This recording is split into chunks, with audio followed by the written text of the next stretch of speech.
Kerr to move the motion. Sir David, I beg to move that this House has considered the contribution of aquaculture to the UK economy. Sir David, it is a great pleasure to serve under your chairmanship, and I am very grateful to have this secured this debate on this subject, which is so important to my constituency of Stirling. Let me be quite clear about the importance of the subject of this debate. The 2017 figures show the value of farmed Scottish salmon, just Scottish salmon, is more valuable than the entire value of all species landed in UK ports. And this is principally due to the high value of Scottish farmed salmon, which was worth just over £1 billion to the UK economy in 2017. It is our highest earning single food type export and ranks only second to whisky in terms of UK exports in the food and drink sector. Aquaculture as a whole is worth £1.1 billion to the UK economy, and 96% of that is based in Scotland. So let's look at the broader picture for Scottish salmon. It's an industry that employs 2,300 people. The average salary of those people is £34,000, and it generates well over 10,000 additional supply chain jobs and generates £216 million in tax. And when it comes to carbon emissions per tonne of edible protein, aquaculture equates to 9.8 tonnes of carbon dioxide per tonne of edible protein, compared to 42.3 for chicken, 56.7 for pork, and 337.2 tonnes for beef.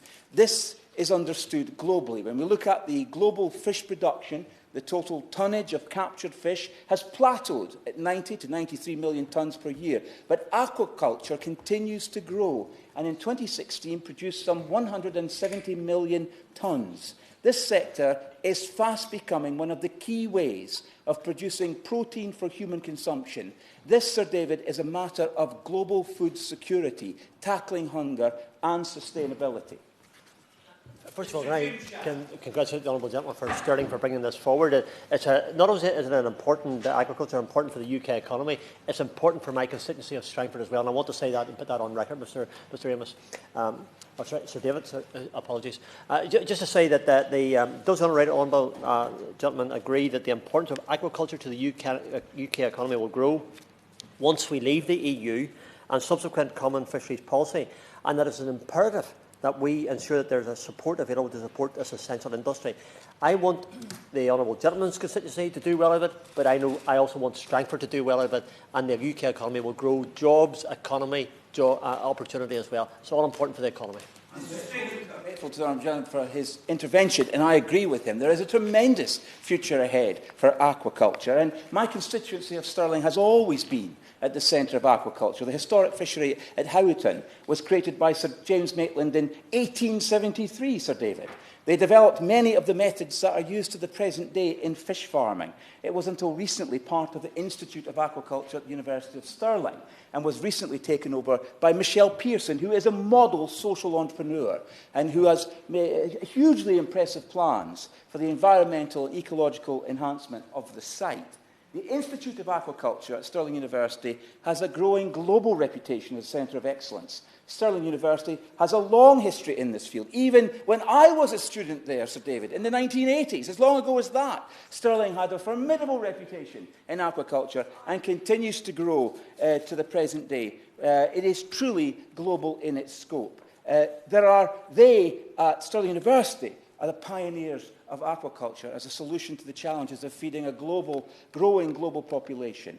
And their contribution should be celebrated. They have done significant work on aquatic animal health, focusing on aquatic infectious diseases, studying how diseases spread and how to fight them with vaccines and other systems. But let's not shy away from that particular issue today in this debate. There are significant environmental issues that need to be addressed. The destruction of natural ecosystems, the acidification of water environments, the riparian ecosystems, the general pollution of water, which could be used for human consumption, invasive non-native species, the spread of disease to wild populations. These are real issues, and indeed accusations, that have been levelled at the sector. But these issues are surmountable. And given the current value of this industry to the Scottish and UK economies, and the vast potential promise and potential future prosperity connected to this industry, we are rightly investing and must continue to invest in this sector. Push on the necessary research and development, and give the champions at the University of Stirling the space and the resources they need to develop the solutions to these challenges. Which is why, as part of this Stirling City region deal, the UK government is rightly and properly investing in the Institute of Aquaculture on the campus of Stirling University. The UK government has already committed to the investment of £17 million through the deal to support research by building brand new state-of-the-art facilities in Stirling. And as well as this, the campus of Stirling University is also home to the Scottish Aquaculture Innovation Centre, led by the excellent Chief Executive, Heather Jones. Their work is to ensure that commercial opportunities coming out of aquaculture research are fully realised. Their first 5 years of activity are expected to create additional sales of £284 million. They bring industry and academia together, from research and development right through to retail. They house the ecosystem of a whole industry by bringing the whole industry together in one place, acting together as an engine, delivering real benefits in the sector, developing markets and partnerships, growing the number of jobs, growing sales, promoting best-in-class practices, driving up standards, and securing the industry for the future.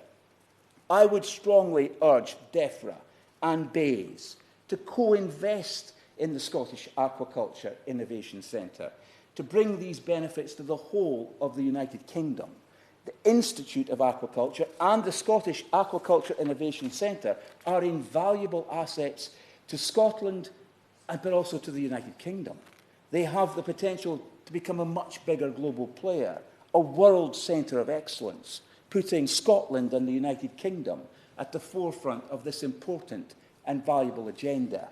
I welcome the creation of a new Seafood Innovation Fund by BAYS, as announced in last November's budget. This is a welcome recognition that new technologies and innovations can drive economic growth and productivity across the sector. As I have said, there is a disproportionate value to the Scottish economy of both captured fisheries and aquaculture, notably the latter, where Scottish salmon is worth more than all the wild fish landed in UK ports put together.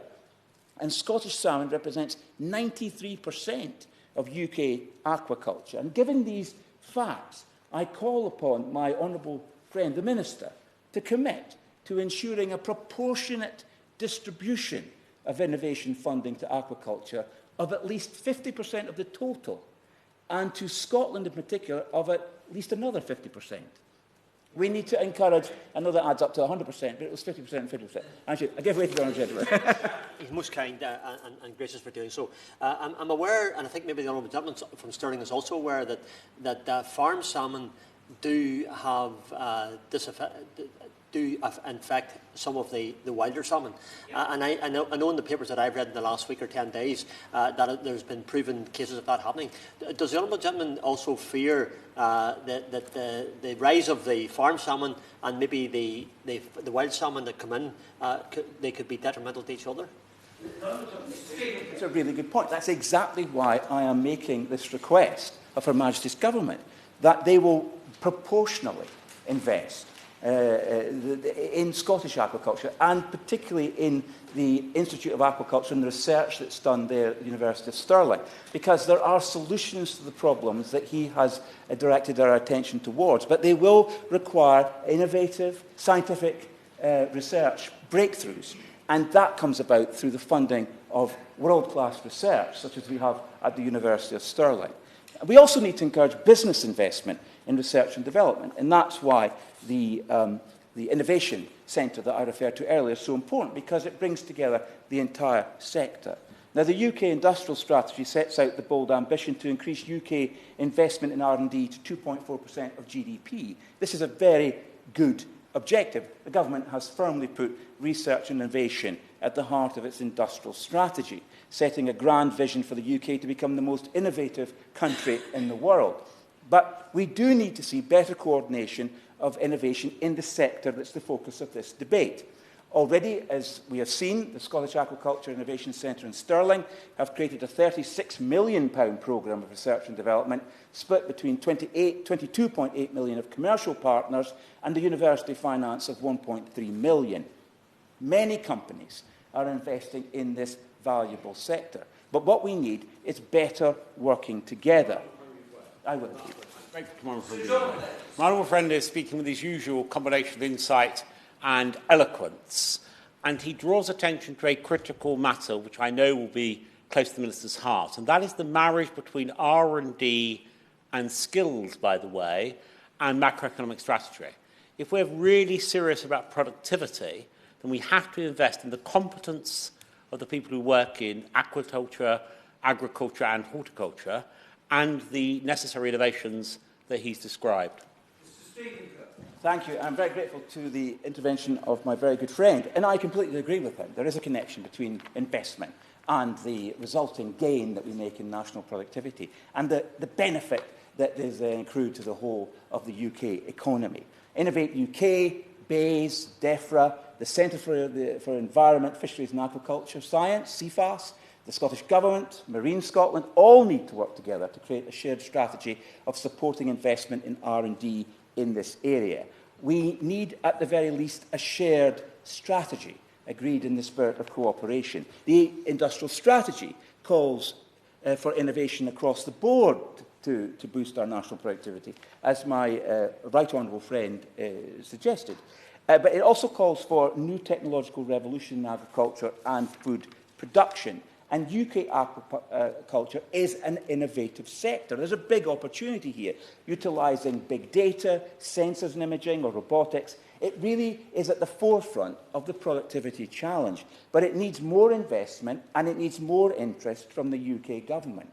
So my questions to the Minister are this. Will DEFRA consider investing UK funds to help support the growth of a vital UK industry like farmed Atlantic salmon? This is far too important a sector to be devolved and forgotten about. We need an explicit acknowledgement that UK aquaculture is a high-tech, high-growth, low-carbon food source, and direct future funding through the Industrial Strategy Challenge Fund to support further innovation in this sector. This also gives us an opportunity to address some of the other issues which I've spoken about in terms of environmental sustainability, which can be solved and will be solved through the power of science and innovation. Sir David, there is no doubt in my mind about the importance of this sector, and I hope there is no doubt, as I'm sure there isn't, in the mind of the Minister. Yes, of course.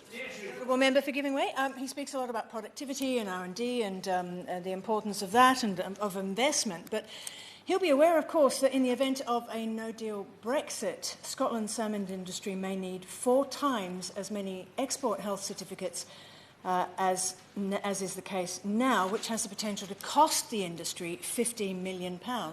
Can he tell us how he thinks that should be addressed?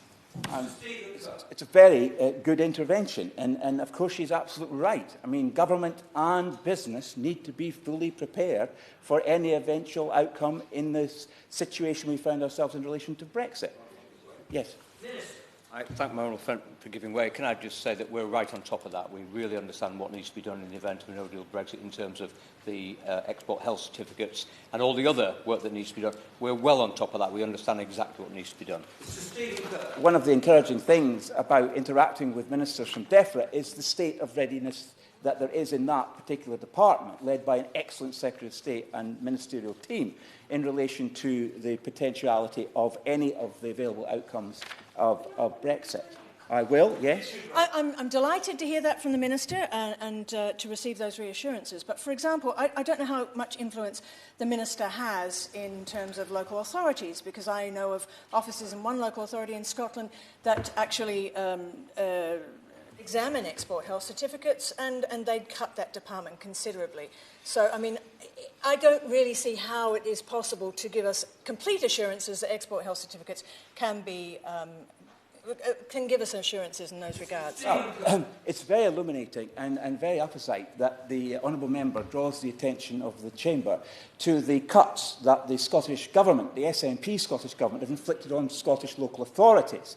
In fact, the UK Government gave a parcel of money which was intended to be passed through to local authorities to help them be ready for any eventual outcome in relation to Brexit. But the Scottish Government thought better than to pass that money on to Scotland's local authorities and decided they had other spending priorities, which is not surprising, given the fact that this is a Scottish Government administration that borrows to the hilt on the nation's credit card on the one hand and then has dramatic underspends from year to year on the other. They are frankly incompetent when it comes to managing Scotland's economy and Scotland's public finances. I'm afraid they're incompetent in just about every field we look at in Scotland, and the sooner we can shine a bright light on the performance of the Scottish Government in this matter and on any other matter, the better, because then we can talk about real substance in terms of political issues that impact on the quality of the lives of my constituents.